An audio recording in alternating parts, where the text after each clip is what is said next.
제가 8월 말쯤에 한 세미나에 다녀왔습니다.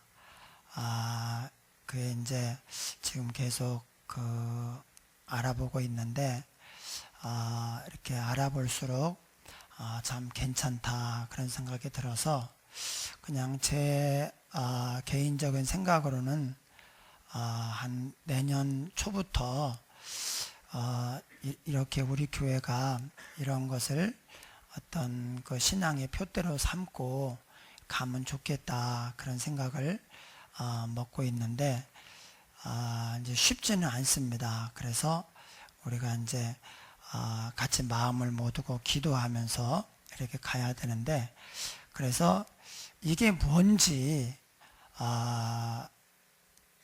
우리가 잘 모르잖아요. 세상에 없던 건데, 이게 아마 이 미국에 나타난 지도 10년이 채 안 된 걸로 알고 있고, 우리나라에 들어온 지도 한 6년 됐는데, 실제로 이걸 외부에 공개를 해서 세미나를 한 것은 작년에 처음, 그리고 올해 두 번째인데, 제가 그래도 다행히도 이제 두 번째 좀 일르게 여기에 참석해서 이런 게 있구나 하는 것을 이제 보게 되었습니다. 제가 평상시에 굉장히 좀 이렇게 의문을 가지고 궁금했던 것이 있었는데, 구약의 이스라엘은 성전에 1년에 3번 갈 의무가 있습니다. 1년에 3번 절기 때 성전에 가야 되고, 그 다음에 죄를 지으면 가야 됩니다. 죄를 지으면 속죄 제사를 드리러 성전에 가야 됩니다. 거기에만 죄사함이 있어요. 다른 데서는 죄사함이 없습니다. 예루살렘 성전에 와서 짐승을 가지고 와서 제사장에게 드려야 돼요. 그리고 또 그냥 어떤 이제 소원이 있다, 내가 하나님 앞에 소원이 있어서 그 소원을 위해서 예물을 드린다, 그러면 또 이제 성전에 갑니다. 그런 경우도 있고, 또 이제 너무 사모해서 하나님의 어떤 말씀을 듣고 싶다, 그래도 갑니다. 그러나 오늘날처럼 매주 이렇게 교회를 나오듯이 성전에 가지는 않았습니다. 그러니까 정말 안 가면 최소한 3번만 가면 되는 거예요. 근데 죄도 안 지으려고 해도 지니까 또 1년에 한두 번 간다고 치면, 이렇게 해서 또 어떤 특별한 소원이 있어서 가기도 하고, 그래서 5-6번 간다고 해도 어떻게 신앙생활을 했을까? 이것에 대해서 그냥 막연히 구약의 백성들이 매 안식일마다 성전에 온 백성들이 몰려온 건 아니에요. 절기 때만 다 왔고, 그리고 다른 때에는 전혀 가지 않았습니다. 그럼 구약의 백성들이 어떻게 신앙생활을 했을까? 그들이 어떻게 믿음을 지키고 매주 이렇게 말씀을 듣고 찬송하고 이렇게 해야 될 텐데 어떻게 했을까? 이번에 들어보니까 구약의 성도들이 가장을 중심으로 해서 가정 예배를 드렸어요. 아브라함이 단을 쌓고, 이삭이 단을 쌓고, 야곱이 단을 쌓고, 거기서 온 식구들과 함께 하나님을 예배하는 거예요. 은혜를 나누고 찬송하고 또 성찬을 나누고.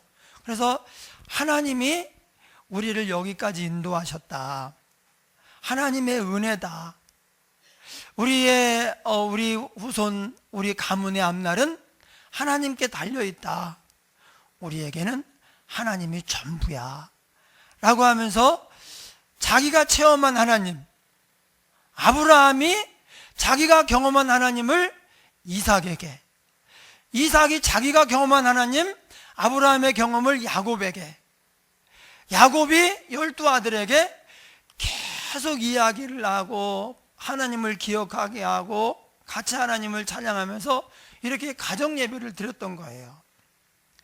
창세기 18장 19절에 제가 지금까지 성경을 읽으면서 놓쳤던 말씀, 이렇게 중요한 말씀을 내가 어떻게 놓쳤을까? 그런데 놓쳤어요.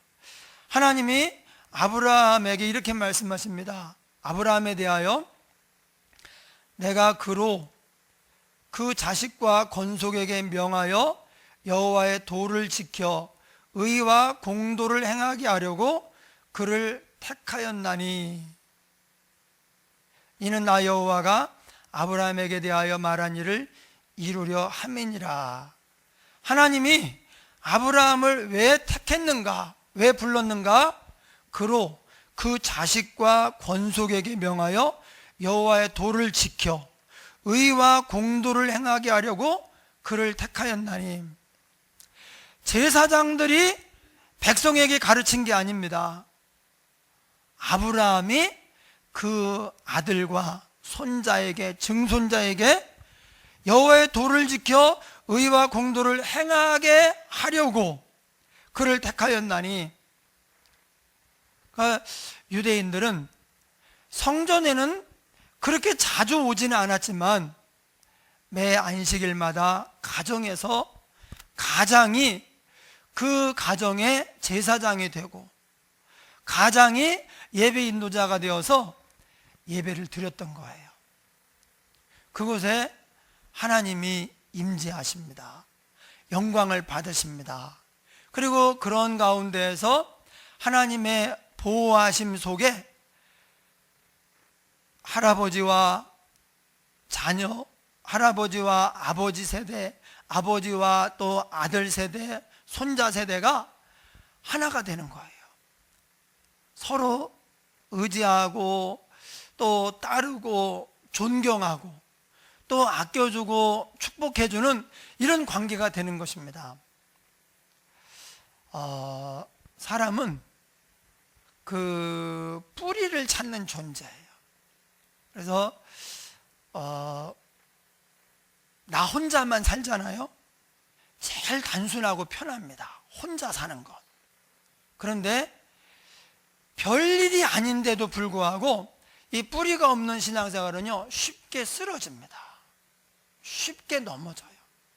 별일도 아닌데 뿌리가 없으니까 넘어지는 거예요. 그러나 나무가 뿌리가 견고하게 박혀 있으면 바람이 세게 불어도, 심지어 태풍이 불어도 끄떡없이 자리를 지키면서 이렇게 믿음의 위엄을 나타내게 됩니다.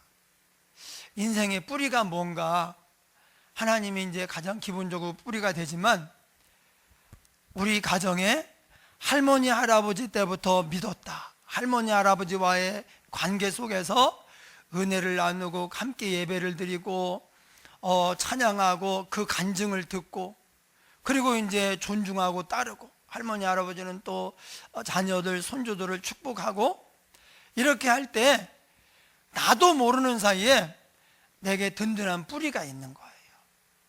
부모와의 관계가 문제가 생기면 뿌리가 상한 거나 마찬가지예요. 할아버지 할머니가 안 믿거나 아니면 함께 하지 않는다, 그러면 그 뿌리가 나한테 큰 도움이 안 돼요. 네. 한번 여러분 보십시오. 할머니 할아버지하고 이 3대가 사는 가정은 불편합니다. 그런 부분이 있습니다. 그런데 할머니 할아버지도요 귀찮아요. 이거 막 돌봐주고 그러려면. 그런데 나중에 가만히 보면 그냥 아예 부모 없이 뭐 고아처럼 자란 사람과 부모 밑에서 자란 사람이 달라요. 그래서 우리나라는 부모 없이 자란 사람을 후레자식이라 그래요. 내가 무슨 뜻인지 정확히 모르겠는데, 일단 이제 막 가풍이 있고 이런 사람들이 부모 없이 자라는 사람은요 안 쳐줘요. 뿌리가 없다는 거야. 이거는 뿌리가 없어서 무슨 일만 생기면 금방 넘어진다. 그래서 이렇게 그 사람을 귀중하게 귀하게 보지 않습니다. 그런데 할아버지 할머니 밑에서 할아버지 할머니 부모님 손자 3대가 같이 살았다. 불편한 점이 있는데, 한번 가만히 보셔요. 뭐가 달라도 달라요. 예. 이게 더욱이 믿음의 가정이다.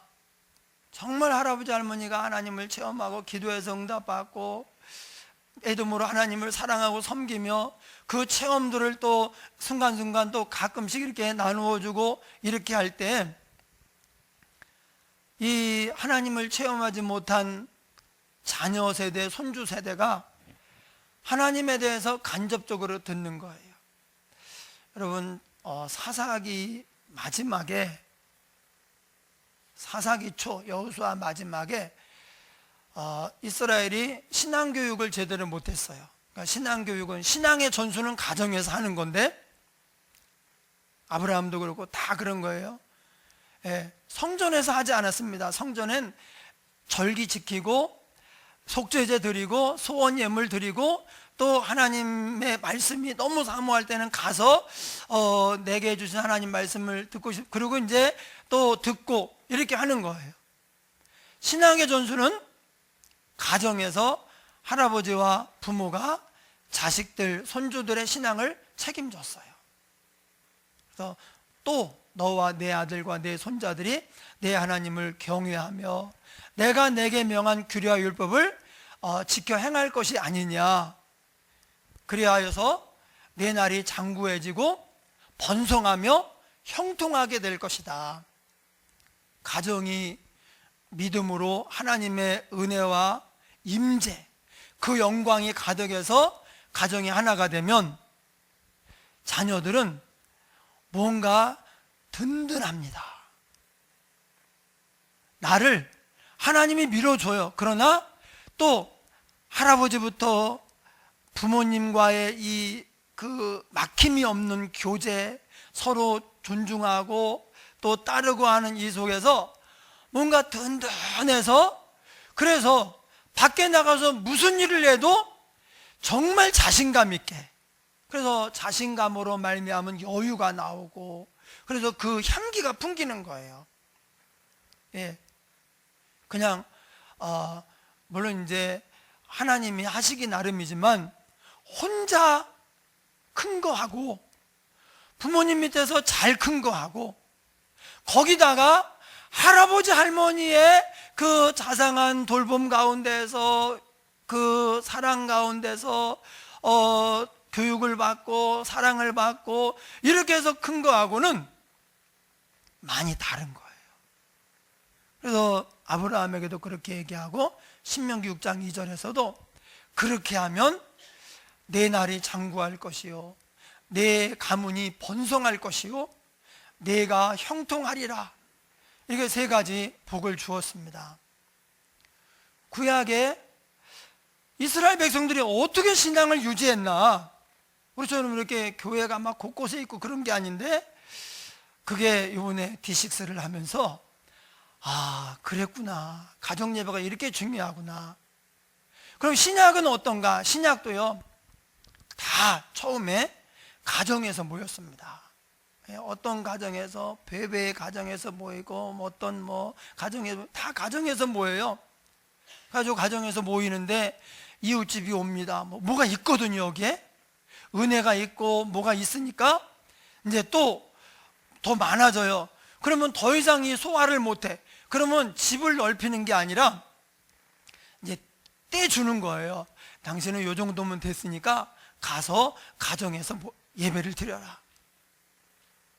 그래가지고 이제 에베소 교회, 그러면 에베소에 있는 그런 가족 교회, 가장이, 할아버지가 제사장이 되어서 예배를 인도하고 또 은혜를 나누고 자기가 만난 하나님을 간증하고 축복기도 해주고 하는 이런 그 가정 예배를 드리는 수많은 가정들이 모여서 에베소 교회가 되는 거예요. 이게 시작된 지가 한 미국에서 지금 론 헌터라고 하는 목사님이 이걸 제일 먼저 시작을 했는데, 이게 이제 얼마 안 됐는데, 그런데 벌써 어떤 열매들이 나타나기 시작하는데, 그렇게 예배를 드리다 보니까 가장이 예배를 인도해야 되잖아요. 예를 들면 토요일 밤에 이제 가정 예배를 드린다. 그러면 이렇게 해요. 청소하는 사람, 가족 가운데 청소 담당, 그 다음에 예배 비품 담당, 예배 비품이 다 있어요. 그리고 그날 먹을 성찬을 준비하기 위해서 아이들까지 손주들까지 다 같이 해요. 한 사람도 빠짐없이 다 예배를 준비하는 일과 예배를 섬기는 일에 동참을 해요. 예.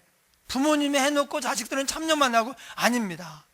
시장을 보는 일부터, 메뉴를 정하는 일부터, 그래가지고 다 같이 해요. 같이 해가지고 다 같이 준비하고, 예. 다른 때에는 어머니가 요리를 하더라도 가정 예배를 드리고 만찬을 하는 이날만큼은, 이것은 우리가 하나님을 우리 가정에 모시고 기념하는 날이기 때문에 하나님의 복을 받는 날이요, 우리 온 가족이 함께 동참해야 된다. 이렇게 해가지고 그런 의미를 설명해주고 같이 시장을 봅니다. 같이 음식을 준비하고, 그리고 같이 예배를 드리고, 다 맡은 역할이 있어요. 근데 이제 말씀은 가장에 딱 전해요. 할아버지가 있으면 할아버지, 할아버지가 안 계시면 아버지가, 아버지가 안 계시면 큰아들이, 예, 남자가 해요. 예, 성경에 여자들을 무시하는 건 아닌데 성경에 남자가 하도록 했는데, 이게 남자가 이걸 하니까 남자들이 예배를 인도해야 되잖아요. 하나님 앞에 바로 서게 되고 가정을 위해서 정말 간절히 기도하고 가족들을 축복할 만한 영성 있는 사람으로 바뀌어 가는 거예요. 그래가지고 아버지가 여행을 간다. 가기 전에 다 절을 합니다. 그리고 축복 기도를 받습니다. 엄마까지 다 축복 기도를 받아요. 무릎 꿇고. 그리고 잘 다녀오라고 깍듯이 갔다 온 다음에 또 그런 비슷하게 우리 가정의 가장이 일을 마치고 돌아왔다는 거예요. 그래서 또 환영하고 영접하고 또 무릎 꿇고 축복 기도를 받고, 그리고 토요일 날 밤에는 또 그걸 예배를 또 드리는 거예요. 그렇게 해서 그 말씀 속에서 하나님이 체험이 돼요. 하나님을 체험하게 되고 하나님 영광이 있는 거예요. 그러니까 가장도 하나님의 말씀이 가정에서 울려 퍼지면서 가족들이 하나씩 하나씩 변화되는 모습이 너무 좋은 거예요. 아이들이 너무 그 변화되면 너무 좋은 거예요. 오늘날 이 사회의 문제가 여러 진단이 여러모로 진단할 수 있지만 가정의 해체입니다. 가정의 해체. 예. 지금은 가족이 아니에요. 같이 살고 있지만 지금 내가 필요하니까 내가 여기 있지만 내가 조금 힘만 생겨봐라. 내가 너한테 뭐 이렇게 잔소리 듣고 그러나, 그리고 어떻게든 가정을 떠나려고만 하고 있는 거예요. 아버지가 더 이상 가장이 아닙니다. 아버지에 대한 한없는 존경심을 가지고 그 앞에 머리를 숙이고 할아버지에게 머리를 숙이고 그런 거 요즘 보기 드뭅니다.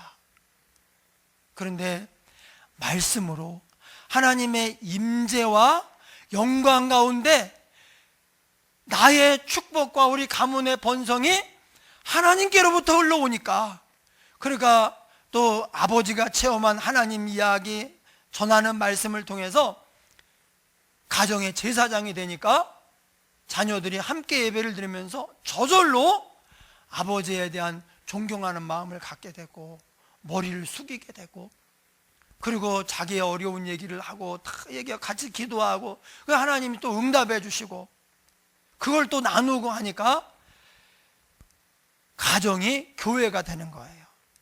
여러분, 그래서 이 D6의 표어 가운데 하나가 이겁니다. 한번 따라하겠습니다. 너의 가정은 나의 교회이다. 교회 같은 가정이 아닙니다.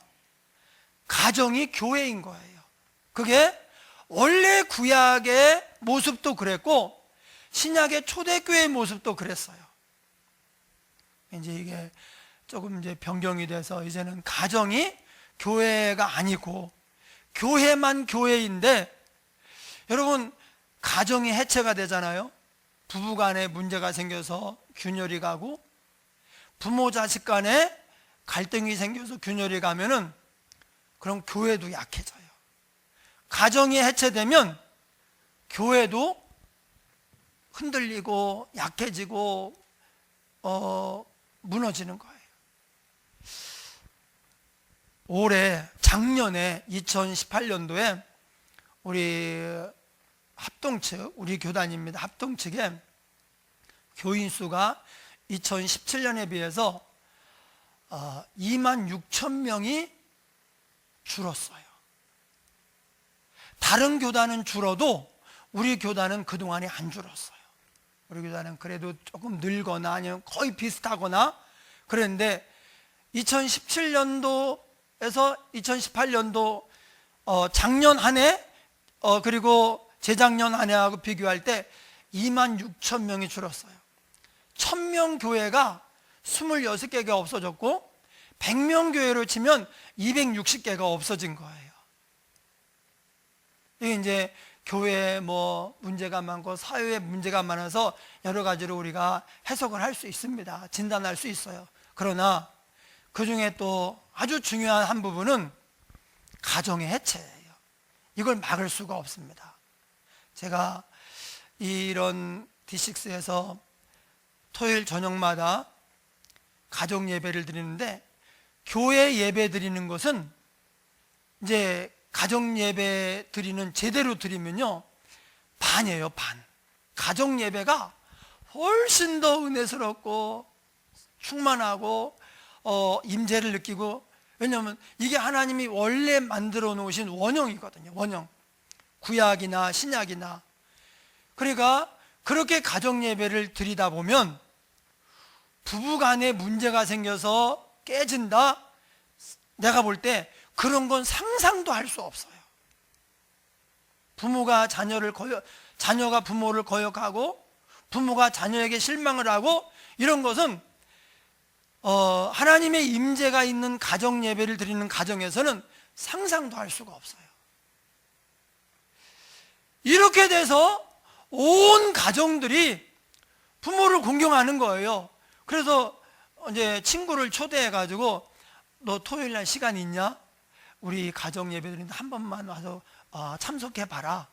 왔는데 이게 자기가 이런 가정이 세상에 어디 있나? 그럴 정도로 충격을 받는 거예요.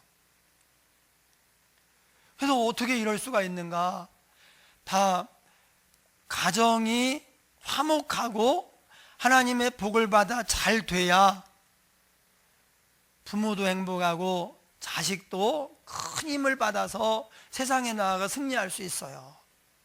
이 관계가 깨지면 부부가 사이가 안 좋잖아요.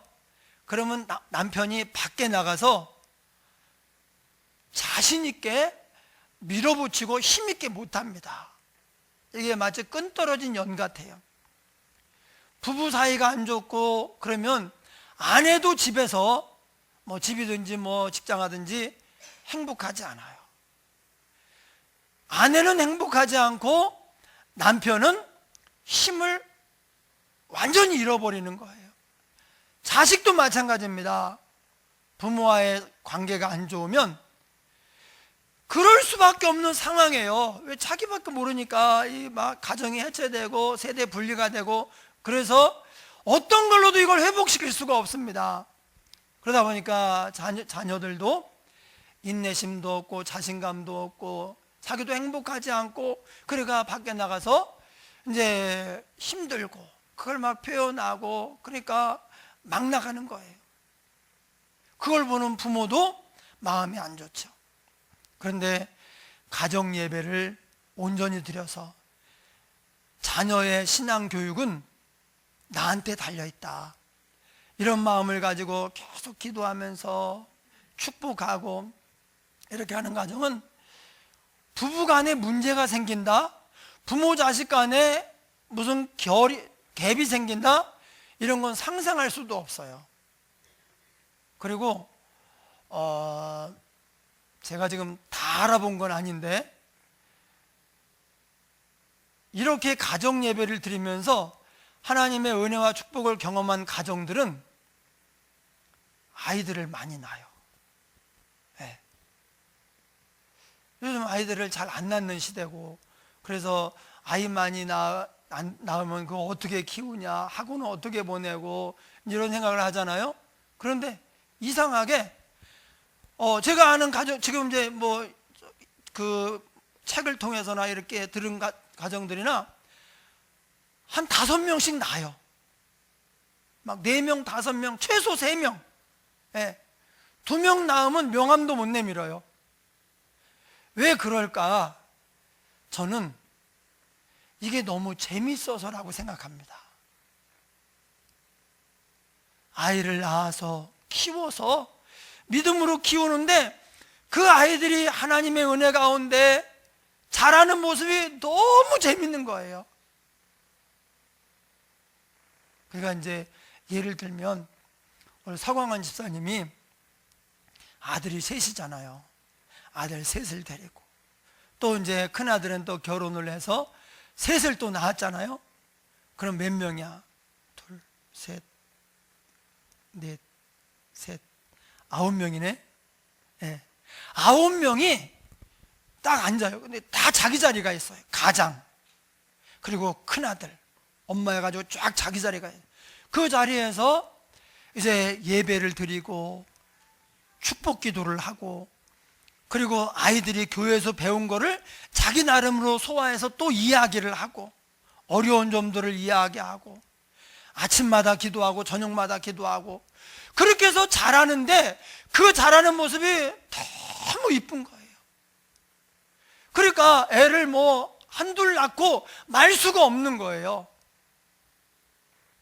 그리고 이제 앞으로 한국교회가 지금 우리 교단이 처음 일입니다. 이렇게 많이 이 정도로 의미 있는 숫자로 주는 건 처음. 왜냐하면 거의 비슷하거나 좀 늘거나, 우리는 그랬어요. 다른 교단은 좀 떨어져도 합동교단은 그랬는데, 우리 교단이 2만 6천 명이 줄었다고 하는 것은 진짜 이제 한국교회에 위기가 온 거예요.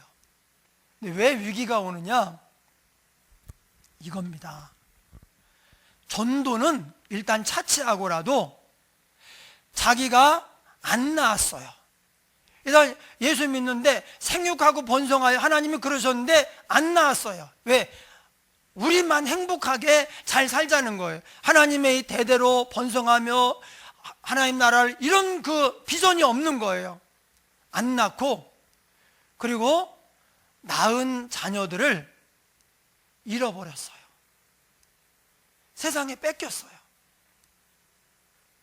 낳은 자녀들을 어릴 때부터, 태어나자마자부터 말씀을 듣게 하고 같이 찬송을 부르고, 우리 가정에 말씀이 있어요. 우리 가정에 주신 말, 우리 가족의 찬송이 있어요. 그걸 계속 부르면서 이렇게 집안에서 하나님을 찬송하고 은혜를 나누면 이 아이가 하나님이 꽉 붙들어 주니까 밖으로 나갈래야 나갈 수가 없는 거예요. 그리고 자기도 이게 얼마나 좋은지를 아는 거예요. 부모도 알아요. 부모도. 야, 그 옆에서 자녀 때문에 속상해하는 사람이 여기에 왔다가 충격을 받고, 세상에 어떻게 이런 가정이 다, 어떻게 이런 애들이 다 있냐, 그리고 우리도 이렇게 해야 되겠는데 하고 교회도 나오게 되고, 애들을 교회 보내고, 자기도 어떻게 하면 이런 가정 예배를 드릴까 기도하면서 이제 준비를 해가지고 그런 가정 예배를 드리는 거예요. 그러니까 충신교회가 이거 시작한 지 6년이 됐는데, 작년에 충신교회가 박종순 목사님이에요. 이전호 목사님으로 이제 후임이 교체된 지 9년인지 뭐 얼마 됐어요. 10년이 채 안 됐습니다. 그런데 부임해 와가지고 3년째부터 이걸 시작을 했어요. 네. 한국교회에서 처음으로 이걸 시작을 했어요. 그때는 노인들이 많았어요. 그런데 작년에 세대별 통계를 내봤더니 30대, 40대가 전 교인의 주일학교, 50대, 60대, 70대, 80대, 20대 다 합쳐가지고 30대, 40대가 전 성도의 75%예요. 이거는 있을 수 없는 일입니다.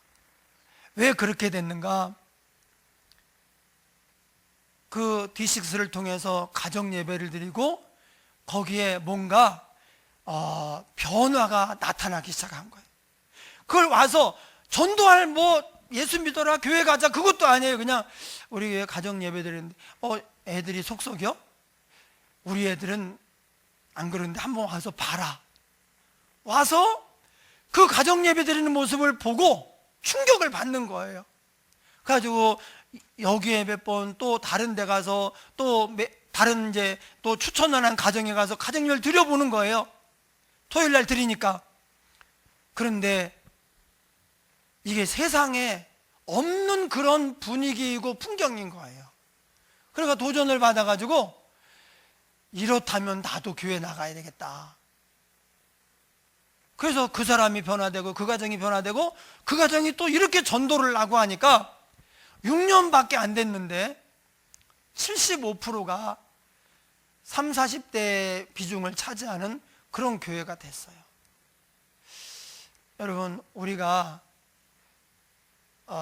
신앙을 교회에서만 한다고 생각하는 것은 이게 하나님의 원래 뜻이 아닙니다.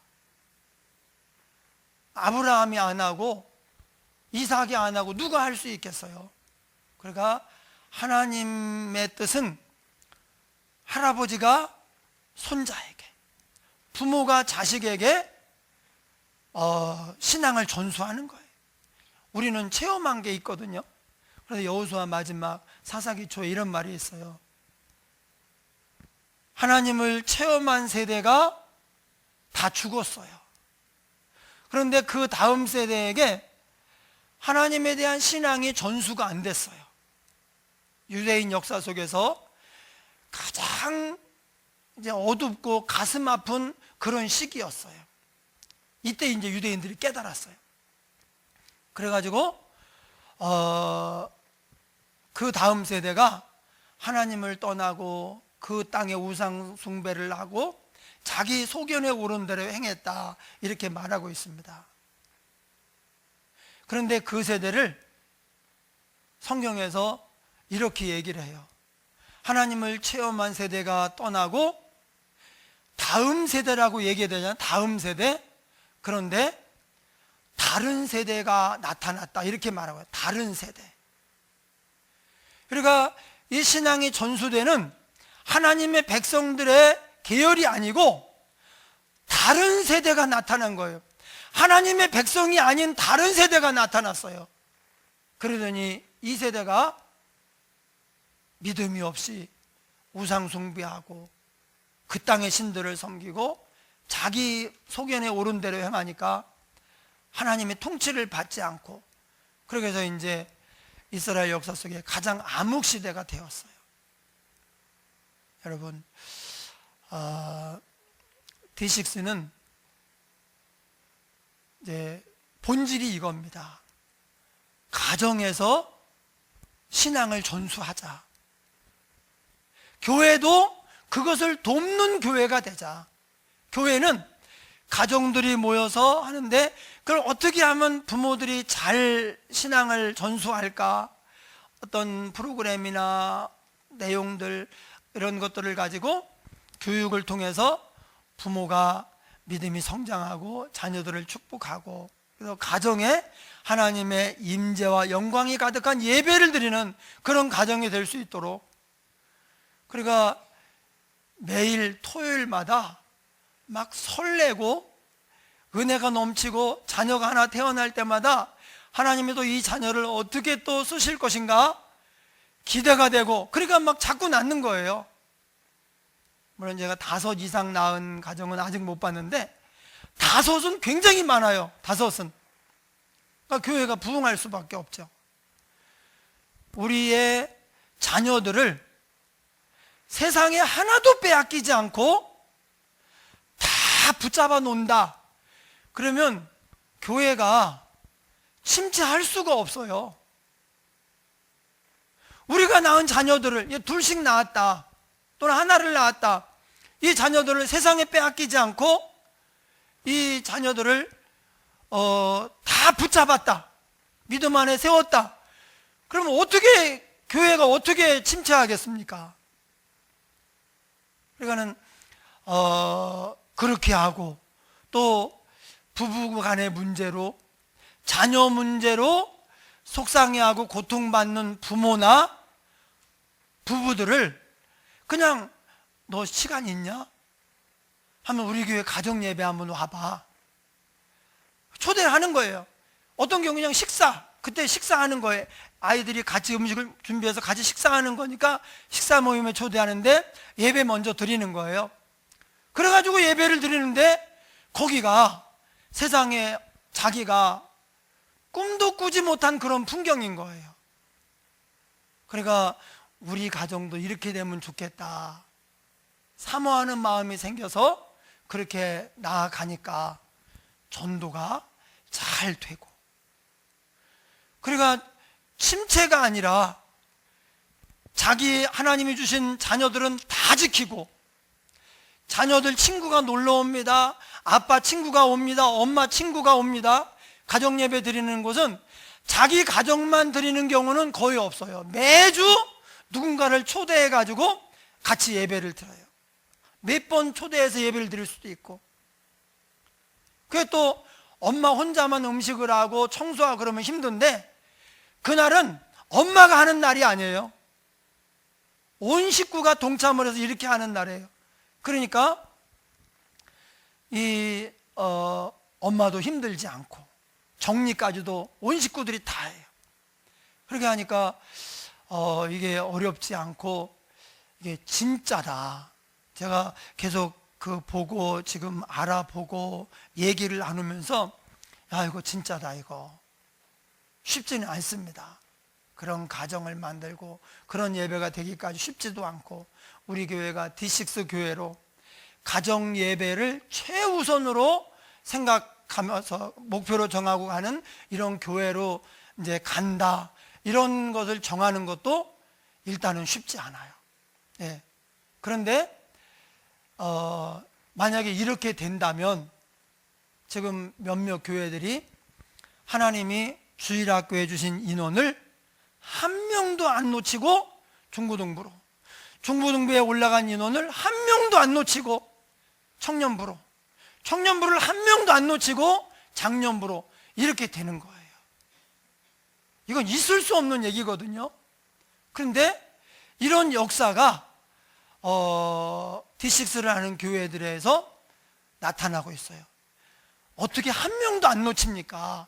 그런 말은 못 하거든요. 그런데 목사님들마다 우리는 한 명도 안 놓친다, 이렇게 얘기를 하면서 너무 막 기뻐하고 자신감 있게 얘기하는 거.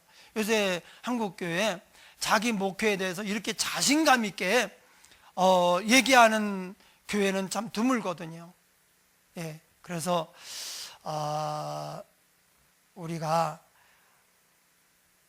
D6가 바로 6가지 원리가 아니고 신명기 6장 너와 내 아들과 내 손자들이 내 하나님 여호와를 경외하며 내가 내게 명한 규례와 율례를 지켜 행할 것이 아니냐. 그리하면 내 날이 장구하게 될 것이요 내가 번성하며 내 온 식구들이 형통하리라. 예, 이 말씀인 거예요. 이 말씀, 아브라함을 불러서 세운 그 목적, 그 말씀을 우리가 놓치지 말고, 유대인들이 2000년 동안 나라 없는 백성으로 살면서 어떻게 신앙을 유지하고 저렇게 회복이 될 수 있었을까? 각 가정에서 예배를 드린 거예요. 하나님을 예배하는. 그래서 요 D6의 얘기는 유대인 가정에서 예배하는 모습을 통해서 구약에서 이렇게 했구나, 그런 것들을 받고 구약을 연구하고, 그리고 우리가 뭘 잃어버렸는가를 찾다가 우리가 이걸 잃어버렸구나, 그래서 이제 한 10여 년 전에 나온 것이 이 D6예요. 예. 잠깐 얘기하려고 했는데 조금 길게 얘기해서 오늘 말씀은 이제 다음으로 미뤄야 되겠습니다. 왜냐하면 이것도 중요하니까. 가정이 살고 가족이 살고, 아버지가 자녀 때문에 행복하고, 할아버지가 손자들 때문에 행복하고, 손자들이 할아버지 때문에 힘을 얻어서 세상을 향해서 담대히 나아가고, 부모 자식 간에 갭이 없이 온전히 하나가 되어서 이렇게 된다면 이거보다 더 좋은 일이 있겠는가, 그런 생각이 들어가지고 급하게 시작하려는 건 아닙니다. 그런데 제가 꾸준히 이제 이것에 대해서 연구를 하고, 우리 성도님과 또 나누고, 또 메시지를 통해서 한 번씩 이야기하고 해가지고 우리가 마음이 하나가 되면, 그래서 이거는 우리 교회가 해야 되겠습니다. 그러면 이제 어떻게 해야 되는가 아주 친절하게 다 나와 있어요. 전환 과정까지 나와 있는데, 그래서 우리 교회가 내년이나 아니면 내년 중반쯤에는 가능하면, 그래서 우리 D6 교회로 가는 일을 마음을 모아서 하려고 합니다. 많이 기도해 주시고, 이것이 제가 볼 때 비성정적이진 않아요. 다른 거 D12, G12 이런 것들은 좀 제가 처음에 들으면서도 약간 의아하고 그런 부분이 있었는데, 근데 이것은 굉장히 성경적이고, 우리가 잃어버린 소중한 어떤 무기를 되찾는 것이 아닌가, 그렇게 생각을 해서 제가 좀 연구를 하면서 많이 기도하고 있습니다. 여러분도 관심을 가지고 또 많이 기도해 주시기 바랍니다. 함께 통성으로 한번 기도하겠습니다. 고마우신 아버지 하나님, 우리를 자녀 삼아 주시고 하나님의 의를 힘입어서 살게 하시니 감사합니다. 우리의 자랑이 하나님의 의로움인 것을 믿습니다. 오직 하나님의 의로움으로만 우리가 살 수 있습니다. 특별히 오늘 아버지여 D6에 대해서 잠시 아버지여 조금 소개를 했는데, 하나님의 뜻이거든 우리 교회가 D6를 하는 교회가 되어서 가정에서 신앙을 전수하고 가정 예배를 드리고 3세대가 하나가 되어서 하나님을 한마음으로 경외하며 섬기고 신앙을 전수하여서 내 날이 장구하게 될 것이요 번성하며 형통하리라고 하신 하나님의 축복받는 가정들이 되게 하여 주옵소서. 하나님이 복 주셔야 됩니다. 우리 힘으로 안 됩니다. 우리가 아무리 했어도 더 해체되고 분열되고 상처만 깊어질 뿐입니다. 주님이 역사하여 주옵소서. 큰 은혜 베풀어 주옵소서. 함께 하실 줄 믿습니다. 예수님 이름으로 기도하옵나이다. 아멘.